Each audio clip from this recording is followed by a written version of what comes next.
And we are live.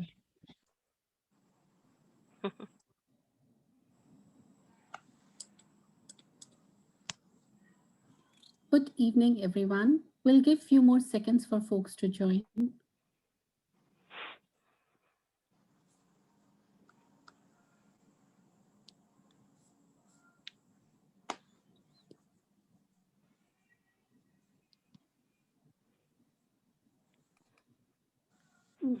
What's a good number that we should start, guys? We have 28 people right now.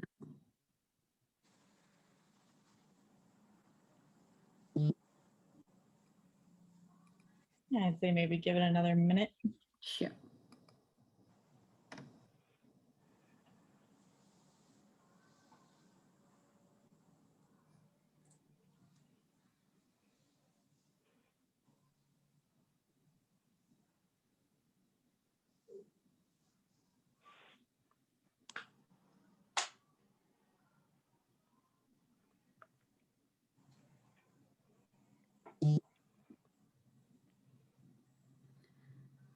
Welcome, everyone. I'm Anju Baraya. I'm joined with my colleagues, Jesse and Seraphe.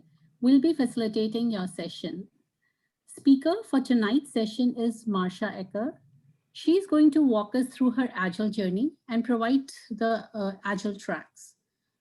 Marsha is an executive leadership and team coach with over 20 years of experience designing and facilitating organizational change initiatives.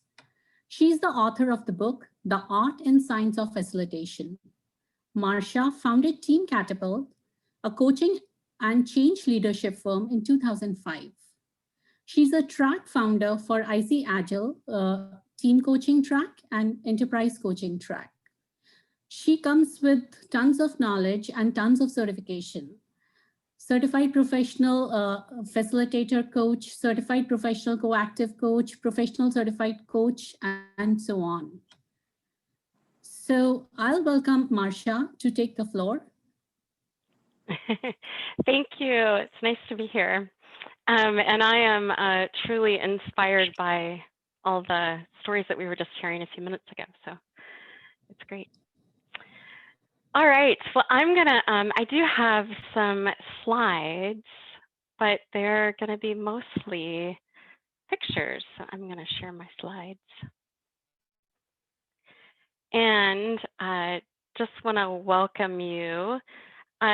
For those on the tech panel, can you just tell me whether you can see that screen? Yes, we can. And there's a little gray square in the middle. There's a what? A gray square in the middle. Okay. It looks like it's getting smaller.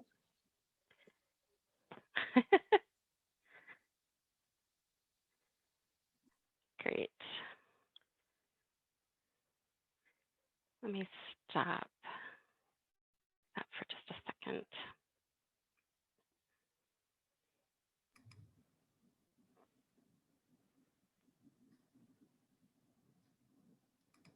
Few things regarding logistics till the time Marsha figures out. So please do us Q&A session, posting your comments and asking questions. And Marsha would like to answer the questions towards the end of the session.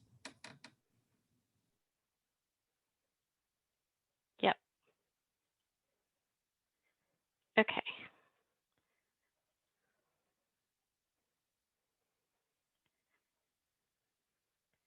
So I use Zoom every single day of my life in 2020, and I'm not sure. Ah, there we go. Okay, is that better? The gray box is still there. The gray, okay. Great. Okay, so how about now? It's all gone. Perfect. All right, awesome. Okay, so yeah, welcome everybody, and it's nice to be with you tonight. So I want to start off by telling you a little bit about my leadership journey. And 20 years ago, if you had asked me this question, what kind of leader do you want to be? I think I would have probably laughed out loud at you. And then I would have said, I don't know. I'm not sure what you want me to say or how you want me to answer that question. So this whole journey for me with Agile has been highly informed by the manifesto, and my education was actually in software and decision support systems.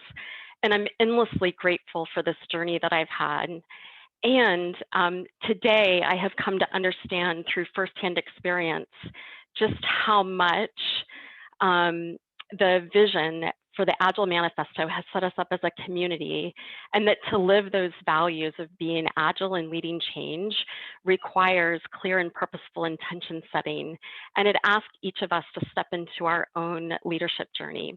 So this question, like what kind of leader do you want to be, is asking each of us, like, how do we want to show up? What's the intention that we want to set? So I invite leaders, I think about how I want to show up in my home, how I want to invite others to collaborate, how I interact with clients, how I show up for meetings to talk about mundane operational administrative tasks. It really informs everything that I think about. So as we're here to celebrate this 20th anniversary of Agile, I'm going to invite you to journal along with me this evening. So you might make notes like, when did you first get introduced to Agile? What is your intention? What is the leader? What kind of leader do you want to be? And just make notes as I talk a little bit tonight about what that looks like for me. I'm going to share, so there was a book written by Don Miguel Ruiz, and he says, your words are magic and they matter. And he explains that you can use your words for white magic to create good in the world, or as black magic to create chaos and spread negativity. And I like to think of it as energy, or like my energy or emotions are how I show up. And whether I'm feeling fearful or bad or angry, upset, or I'm not really integrity with my true self. And then my words can disrupt or hurt. And if I'm coming from a place of joy and love and abundance, then I'm coming from this place of white magic. So several years ago, I was leading a coaching and facilitation cohort, and I had just finished watching the movie Divergent. So if any of you have ever seen that series, and the movie really spoke to me because it had me thinking about this divergence in group process and how we need divergence in order to create difference and in order to access collective intelligence. And so I was really focused on this word of divergence, and I checked in with that intention in this cohort. And my one takeaway from that call in that moment was how my words created a really different experience. So in that moment, the technology stopped working, the call went sideways, the conversation went a little bit sideways, and I will never again tempt fate because I didn't really intend for it to be quite as divergent as it was. And I never doubted from that moment forward, it was one of my biggest lessons, is that the notion of our words really matter in terms of how we show up. So I recently wrote in my book, The Art and Science of Facilitation, that how we think is how we lead. Marsha? Yeah. Oh, it just went away right when I interrupted you. I'm so sorry. That's okay. Take your boxes back. Yeah, no problem. But how we think is how we lead, and when our values are in line with how we're showing up in the interactions that we're working in, we can feel really at integrity with it.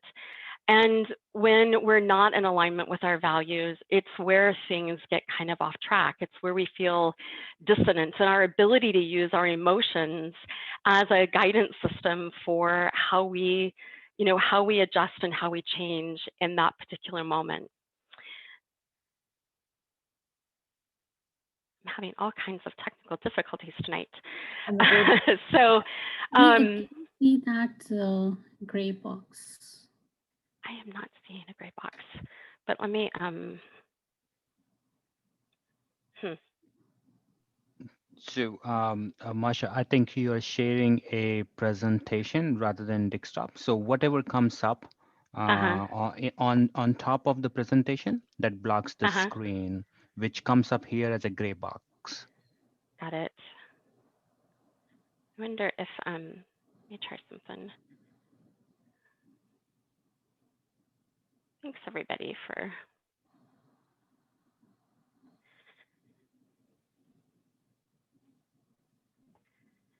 that's not the presentation. Does that make it any better though? There's nothing in the way. Yeah, Yeah, I think the that's tick better. box is Okay. not there as of now. Okay. Yep, Okay. there is nothing on the way, but just so we know, there is a black box right over there towards the, yep, it's gone now. There was something towards the right top corner, but now it's gone. But yeah, that is good. I'm so confused. Okay. So so you don't see any more black boxes or gray Nope, boxes. you're good. You're good. If we see it again, we will let you know. But cool. Okay. Oh, there it Okay. is. It's gone.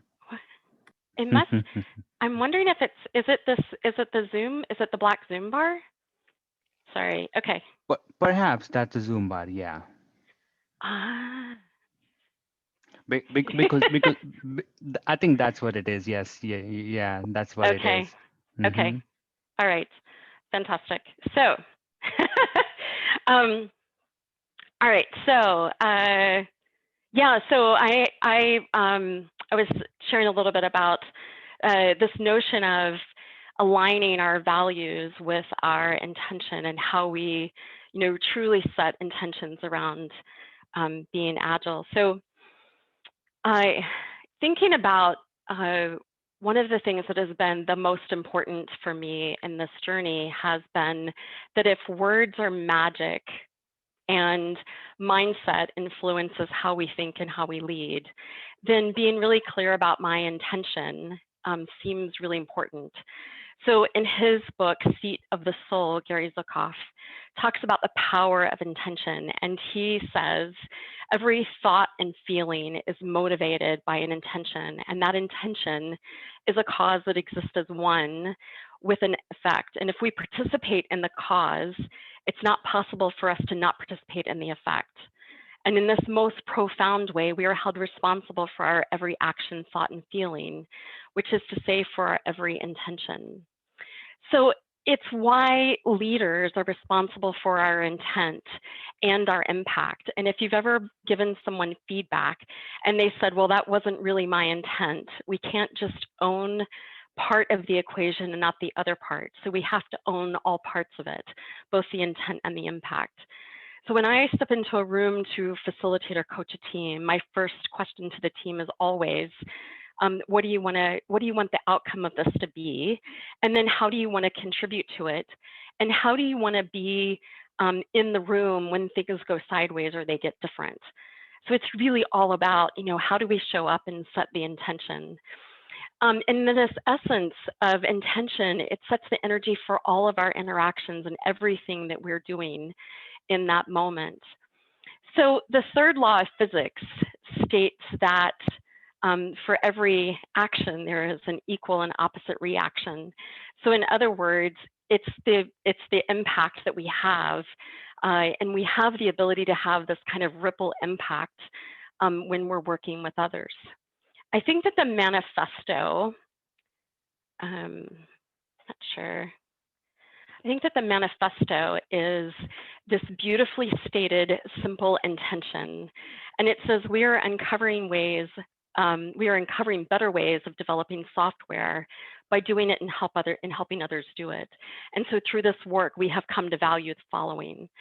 And I think that it's this concept that a manifesto 20 years ago really set forward by a group of smart individuals that wanted to come together and collaborate for a higher purpose.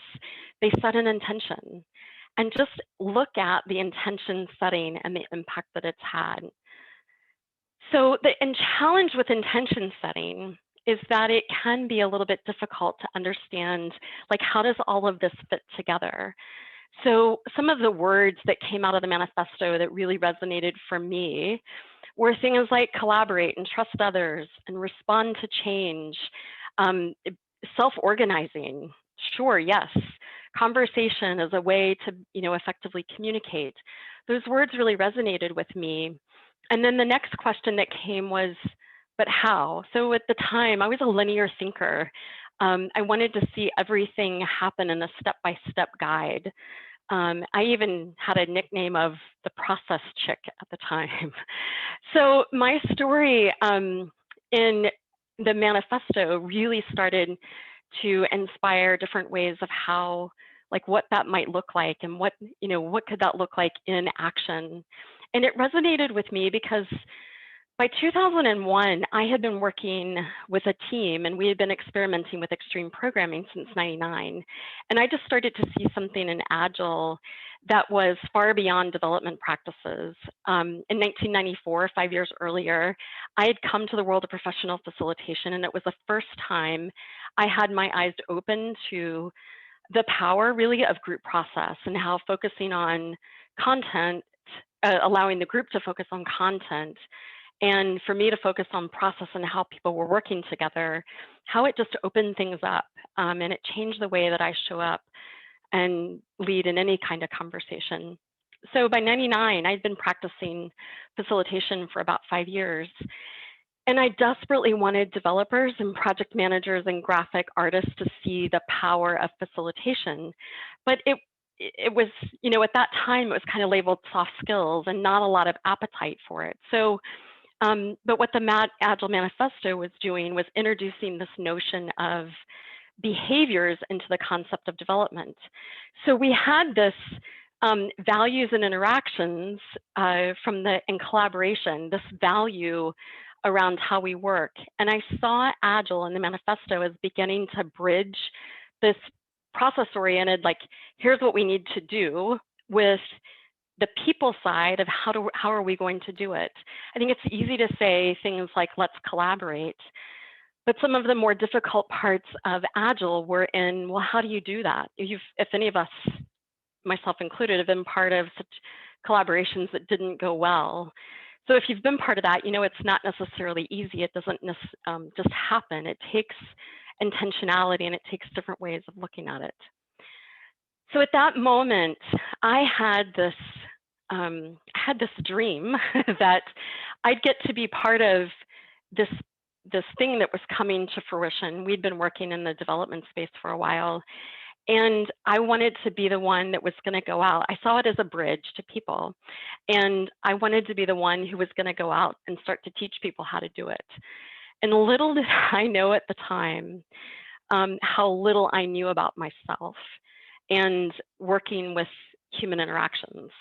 My unconscious incompetence was off the charts. And as I reflected, I've spent the last week really reflecting back on the last 20 years, and I'm humbled today by how little I knew, and potentially how much more I have to learn. But I'm really grateful for my learnings and the self-awareness. And I see the Agile movement as being one of my greatest teachers in striving for some of those values that it set forward, because it made it okay to talk about humans and interactions with engineers and managers. So I'm grateful today that we can talk about that and that there is this human side of it.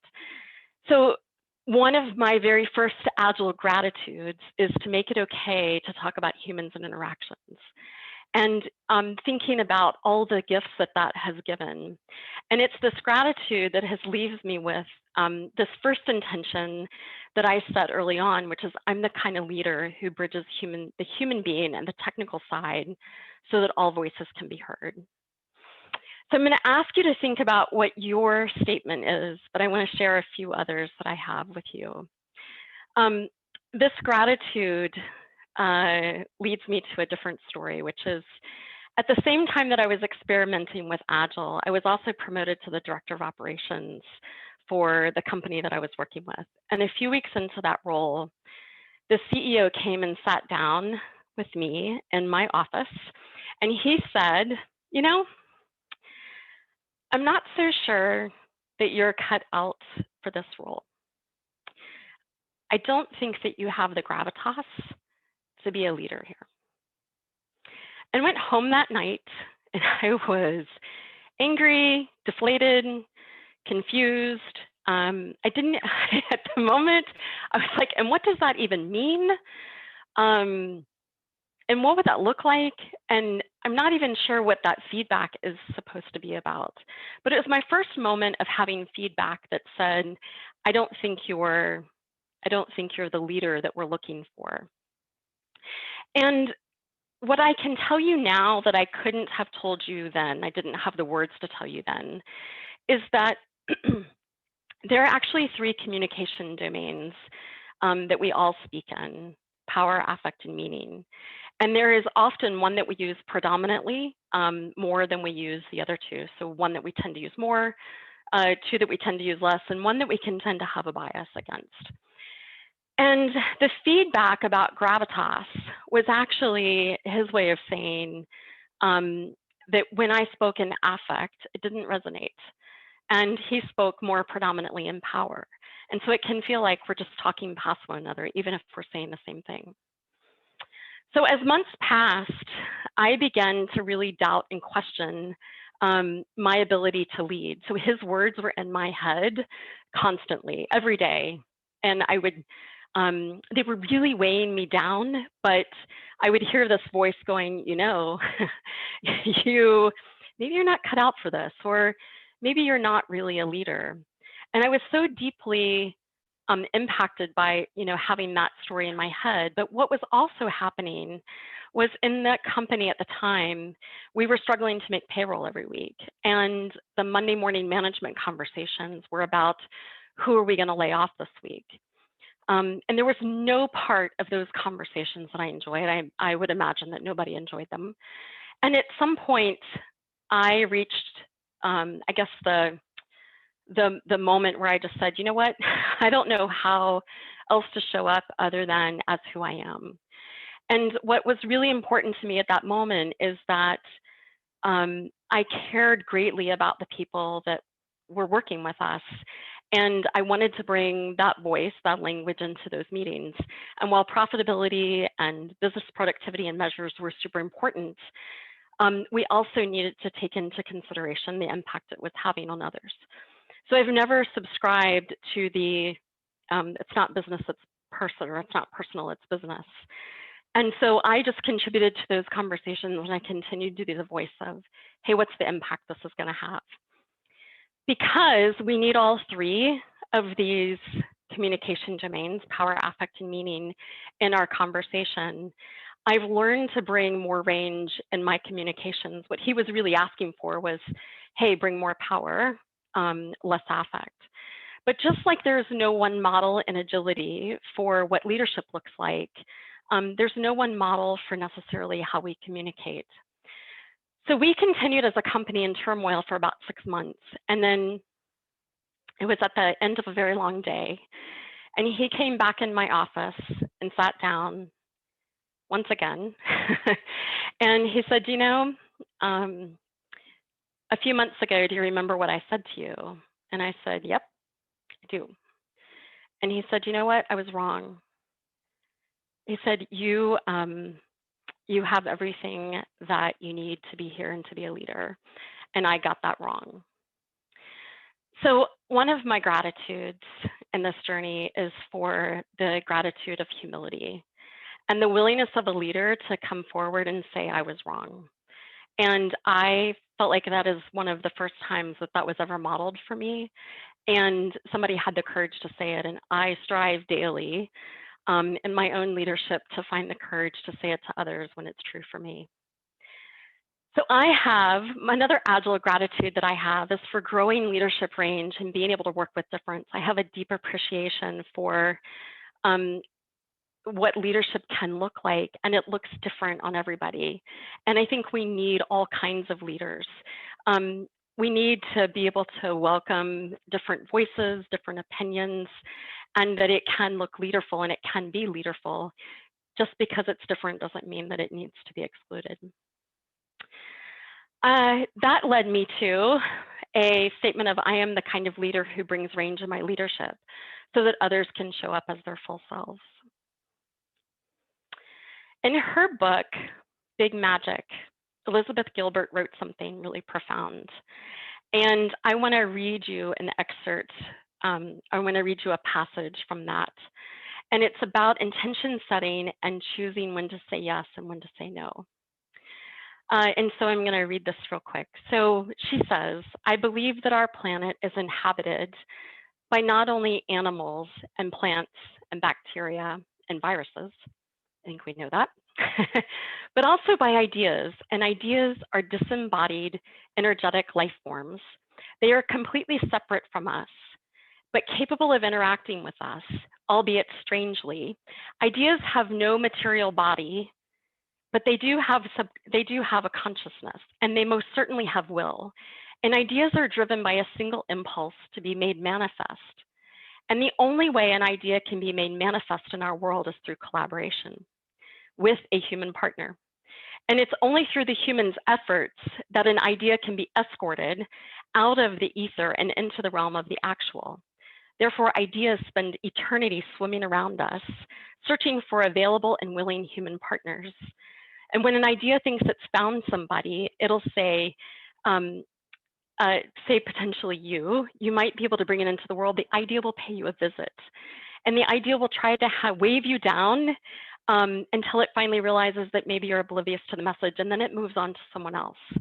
But sometimes, rarely but magnificently, there comes a day when you're open and relaxed to actually receiving something, and you will start to notice all sorts of signs pointing you towards the idea. The idea will wake you up in the middle of the night and distract you from your daily work. I don't know about you, but I have had many ideas visit me. And I have said no to some, and I have said yes to many. But I want to tell you a story of one where I said yes. In 2005, I started Team Catapult, and in 2010, I met Ahmed Sidki. And we connected around his work for agile transformations and shared a common passion about mindset and the role that it plays in agile transformation.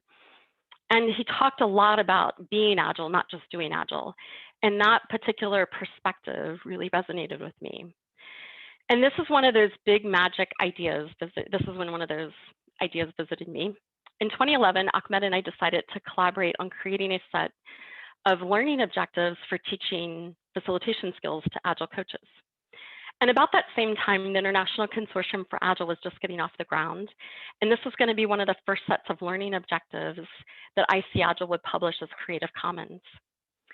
As he and I sat down to map out the learning path, we kept running into this idea that facilitation and coaching sure did share some of the same foundational mindsets and competencies. And so we wondered, could we define facilitation and the learning objectives for facilitation without defining the learning objectives for coaching? And just a year prior, Lisa had just released her book, Coaching Agile Teams. And I said to Ahmed one day, I was like, you know, it seems a little silly to sit down and write learning objectives when there's this book that's just been published. And it seems like maybe we should call her. And he said, well, let's do that.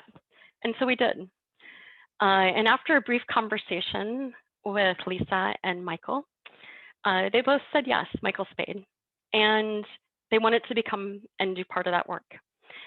So in May 2011, the four of us met for the first time in Reston, Virginia. And at that time, there was very little clarity around the profession and the discipline of Agile coaching. And we quickly aligned on a very common passion of wanting to contribute something to the community that would be of value. And even though Agile had brought about the opportunity to talk about this human side of the equation, it was relatively undefined about what it would look like. Lisa's book was certainly charting brand new territory, but there was a lot of gap between, well, what does it look like and how do you become that? Like, what are the competencies? What's a learning journey? And what should you know? So we pondered many things during those conversations. We wrote many index cards and flip charts and scratch paper. And we pondered things like the fields of professional facilitation and how deep should we go, and the field of professional coaching, and what would that look like? And should they be aligned, or should we go deep? Or should it be really separate from those professional fields? And where would someone start? And will anybody care or want any part of this learning journey? But we knew we wanted to create something with handholds, kind of guides, about the personal work that was needed to help equip Agile coaches to do this kind of work with teams. And we set an intention also to remove our personal agendas from the conversation and really come together to create something for the community. We accomplished that so well that both the Agile coaching class and the Agile team facilitation class did not pass their accreditation the first time that we went through. So we had done such a good job at removing ourselves from the equation that we had created something that we had to redesign even our own work towards. So 2 years after our initial meeting, the Agile coaching track launched in 2013. And we set some very clear intentions as part of that track. And it came out in the very draft preamble to that track. And it said, Agile coaches bring their whole self to the work, weaving together technical skills from professional facilitation, coaching, mentoring, and teaching. And they do this in service to teams to cause change, navigate conflict, intervene, and guide teams towards joyful high performance. And to operate at each step, there is increasing level of skill, gravitas, there's that word again, and scope and influence expected. Today, there are over 17,000 Agile facilitation certifications, 19,000 Agile coaching certs, 80 certified experts in Agile coaching, 100 member training organizations, and Agile coaching is being taught in 126 countries. I am grateful for collaborations. I have an immense gratitude for the process and the product that gets created when you collaborate with people and you access collective intelligence. And you'll know when you have collective intelligence because you'll be able to look at something and say, I have no idea who contributed what, like we created that. And you can't find any one particular person's thoughts because new thinking emerged in the process of creating it. It took us 2 years to launch that first track. And I am grateful for all the conversations that grew me personally, but that I've even continued to grow me. And we were worried back then that we potentially were setting the bar too high. I don't think, so the numbers that I pulled from IC Agile this week, and I'll be honest, I hadn't really looked at the numbers. And it's kind of amazing that that's the impact that it's had. So from this experience came another intention that I set, which is I am the kind of leader who grows other leaders and creates space for collective intelligence. When your parent, aunt, uncle ask you to describe Agile, what do you say to them? I think of Agile as a movement, and I think it's difficult to summarize. And I think that is something else that I'm grateful for. I'm going to try to play this real quick. Not sure how it's going to work, given my current luck with screen sharing today, but we're going to give it a try.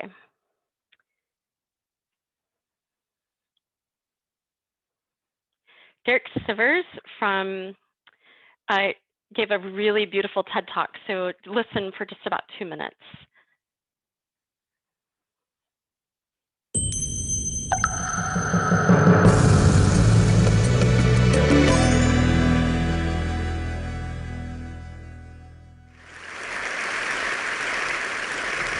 So ladies and gentlemen, at TED, we talk a lot about leadership and how to make a movement. So let's watch a movement happen, start to finish, in under 3 minutes and dissect some lessons from it. First, of course, you know, a leader needs the guts to stand out and be ridiculed. But what he's doing is so easy to follow. So here's his first follower with a crucial role. He's going to show everyone else how to follow. Now notice that the leader embraces him as an equal. So now it's not about the leader anymore, it's about them, plural. Now there he is calling to his friends. Now if you notice that the first follower is actually an underestimated form of leadership in itself. It takes guts to stand out like that. The first follower is what transforms a lone nut into a leader.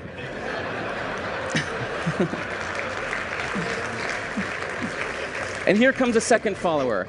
Now it's not a lone nut, it's not two nuts, 3 is a crowd, and a crowd is news. So a movement must be public. It's important to show not just the leader, but the followers, because you find that new followers emulate the followers, not the leader. Now here come 2 more people, and immediately after, 3 more people. Now we've got momentum. This is the tipping point. Now we've got a movement. So, notice that as more people join in, it's less risky. So those that were sitting on the fence before now have no reason not to. They won't stand out, they won't be ridiculed, but they will be part of the in crowd if they hurry. So, over the next minute, you'll see all of the those that prefer to stick with the crowd, because eventually they would be ridiculed for not joining in. And that's how you make a movement. But let's recap some lessons from this. So first, if you are the type, like the shirtless dancing guy, that is standing alone, remember the importance of nurturing your first few followers as equals. So it's clearly about the movement, not you. Okay, but we might have missed the real lesson here. The biggest lesson, if you noticed, did you catch it? Is that leadership is over-glorified. That yes, it was the shirtless guy was first, and he'll get all the credit, but it was really the first follower that transformed the lone nut into a leader. So as we're told that we should all be leaders, that would be really ineffective. If you really care about starting a movement, have the courage to follow and show others how to follow. And when you find a lone nut doing something great, have the guts to be the first one to stand up and join in. And what a perfect place to do that. I love that that video, and I think it is a great representation of what I think about Agile, and I think it's difficult to summarize it. I'm pretty sure that my mom still doesn't understand what Agile is or what an Agilist is. But I think that that's something that I'm really grateful for, is that it's not easy to define. And I think it's a movement with durability, because so many things in tech and IT in the space of continuous improvement come and they go. And here we are 20 years later talking about agility. And what's even more amazing is that it's boundary spanning. It's in HR, it's personal agility, there's business agility. We're talking about agility outside of IT. Harvard Business Review, it took them until 2017, but they formally acknowledge that it's a conversation to be having with executives and leaders. So I'm grateful that it's hard to summarize it, and I think it's lovely that it's had durability and sticking power. The downside of a movement is that it cannot be confined or constrained. And there are many leaders and many first followers in Agile. I think there are many movements within the movement of Agile.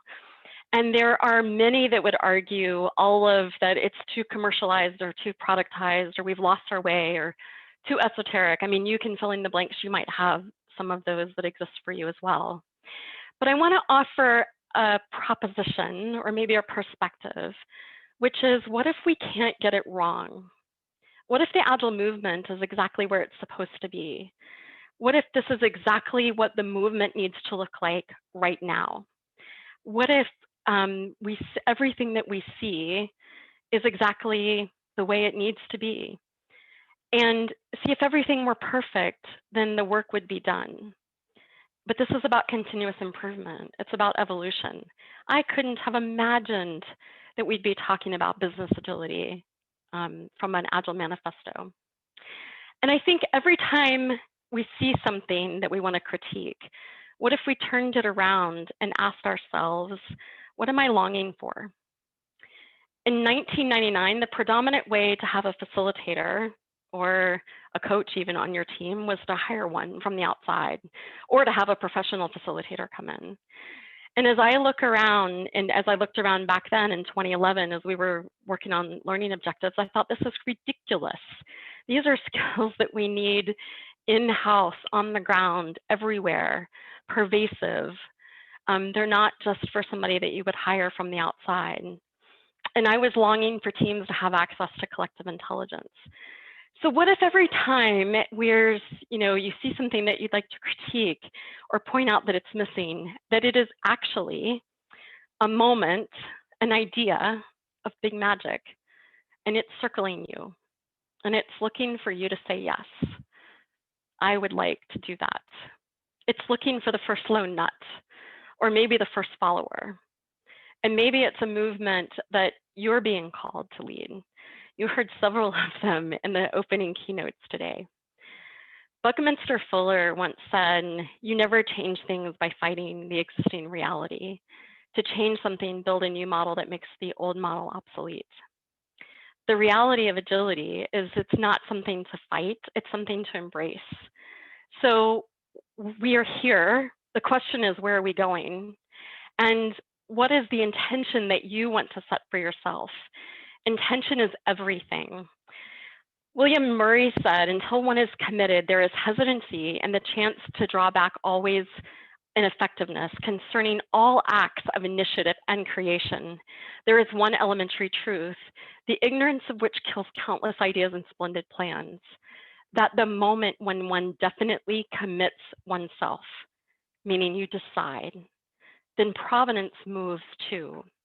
And all sorts of things occur that would have never otherwise occurred. Setting an intention is the most important work to do. So if we're all working towards the same thing, then let's be intentional about how we do it. So what kind of leader do you want to be? What's the intention that you want to claim and set and make that decision today? I would love to invite you, if you're in the Whova app, to go into the chat and just stake a claim.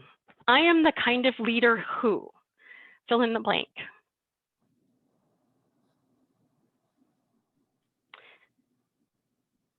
And we can take a couple of questions. I think we're almost out of time with all of my technical difficulties. But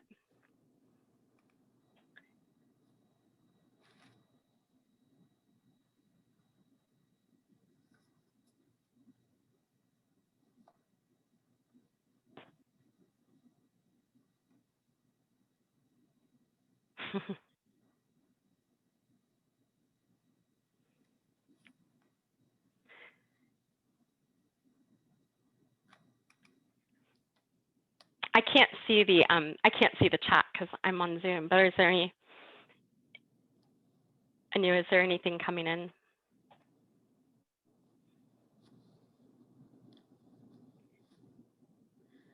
Yep. So inspire, intentional.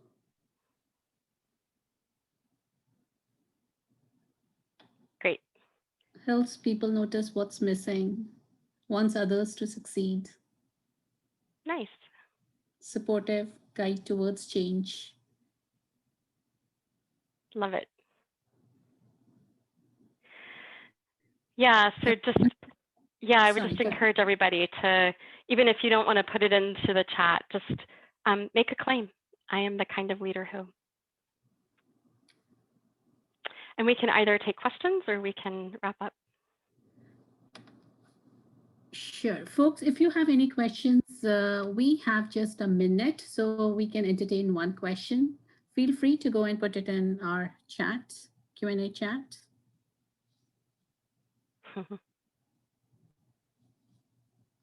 How can you be a leader who speaks truth to a power? I love that. Yeah, I love that question.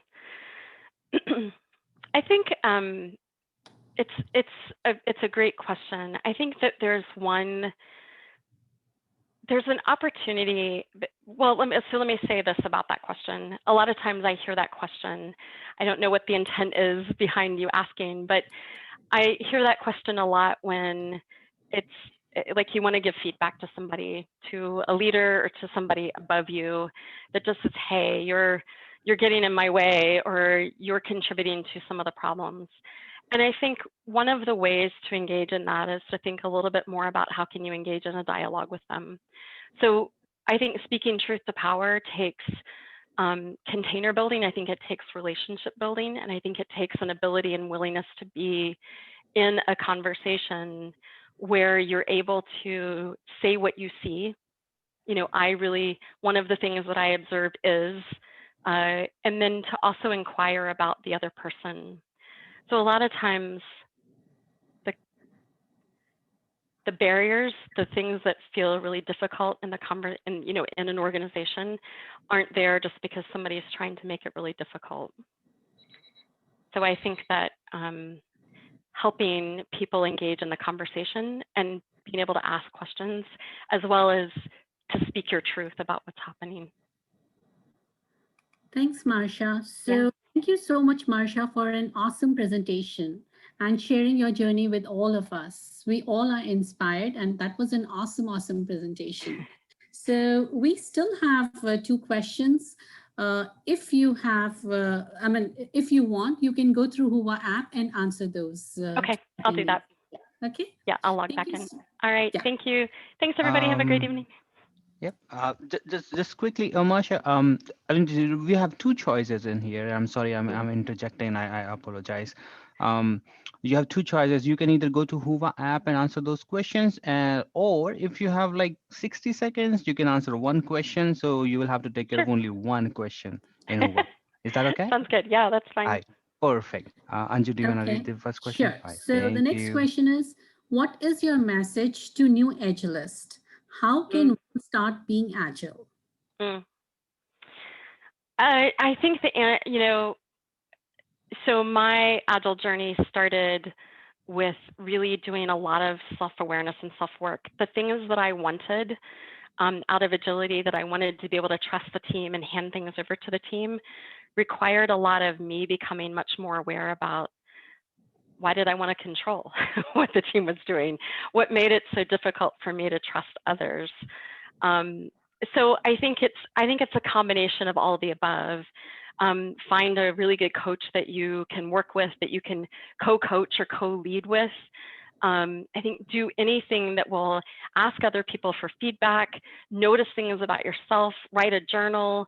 When you run across something that you find in the team, even the question about, how do I give feedback? How do I coach up? Or how do I tell somebody that they're getting in my way?